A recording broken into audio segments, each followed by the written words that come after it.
नमस्कार, आप देख रहे हैं भारत टाइम्स न्यूज और मैं हूं आपके साथ छवि। भारत की आर्थिक राजधानी मुंबई वर्तमान में आध्यात्मिक राजधानी बनी हुई है। मुंबई भ्रमण को और व्यापार, धंधा, नौकरी आदि के लिए लोग देश विदेश से यहां आते रहते हैं, किंतु वर्तमान में देश विदेश से श्रद्धालु जैन श्वेतांबर तेरापंथ धर्म संघ के 11वें अनुशासता, मानवता के मसीहा, शांतिदूत आचार्य श्री महाश्रमण जी की पावन सन्निधि को प्राप्त करने के लिए मुंबई महानगर में पहुंच रहे हैं। 5 महीने का चतुर्मास काल मुंबई महानगर के मीरा भायंदर महानगर पालिका के क्षेत्र में स्थित नंदन वन में विराजमान आचार्य श्री की मंगल सन्निधि में पूरे दिन श्रद्धालुओं का तांता सा लगा रहता है। भले ही यहाँ पूरे दिन हो रही बरसात लोगों को परेशान करती हो, किंतु राष्ट्रीय संत आचार्य श्री महाश्रमण जी की मंगल सन्निधि और आशीर्वाद और प्रवचन से प्राप्त आध्यात्मिक वर्षा लोगों को आंतरिक शांति प्रदान कर रही है।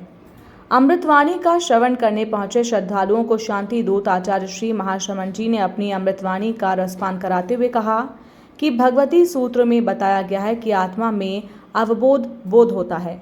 वो आत्मा चाहे सिद्ध हो अथवा संसारी, सभी में बोध होता है। ऐसा कोई प्राणी नहीं जिसमें बोध की चेतना ना हो। हर एक छद्मस्त अथवा सिद्ध आत्मा में बोध की चेतना होती है। जीव की परिभाषा भी की गई है कि जिसमें उपयोग चेतना का व्यापार होता है वो जीव होता है। इसीलिए हर आत्मा में उपयोग की चेतना होती है। भगवती सूत्र में ज्ञान के 5 प्रकार और अज्ञान के 2 प्रकारों का वर्णन भी किया गया है। ज्ञान के 5 प्रकार आदि निबोधिक, श्रुत ज्ञान, अवधि ज्ञान, मन पर्यव ज्ञान और केवल ज्ञान। इसी प्रकार 2 प्रकार के अज्ञान भी बताए गए हैं।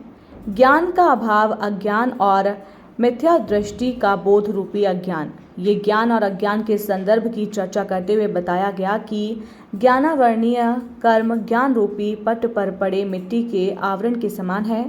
जैसे जैसे ये मिट्टी हटती जाती है और पूर्ण रूप से मिट्टी हट जाने पर केवल ज्ञान प्रकाशित हो जाता है।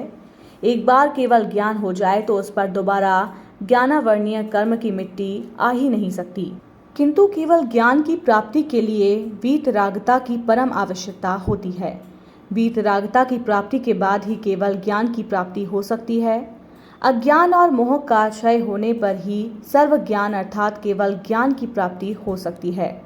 आचार्य श्री ने मुख्य प्रवचन कार्यक्रम के उपरांत तेरापंथ धर्म संघ के अष्टमाचार्य कालू गणी के जीवन वृतांत कालू यशो विलास के आख्यान क्रम को आगे बढ़ाते हुए उनके जोधपुर चतुर्मास काल का वर्णन करते हुए उस दौरान होने वाली दीक्षा में बाल दीक्षा के विरोध के प्रकरण को वर्णित करते हुए इस संदर्भ में आचार्य श्री कालू गणी के मत को भी प्रतिपादित किया।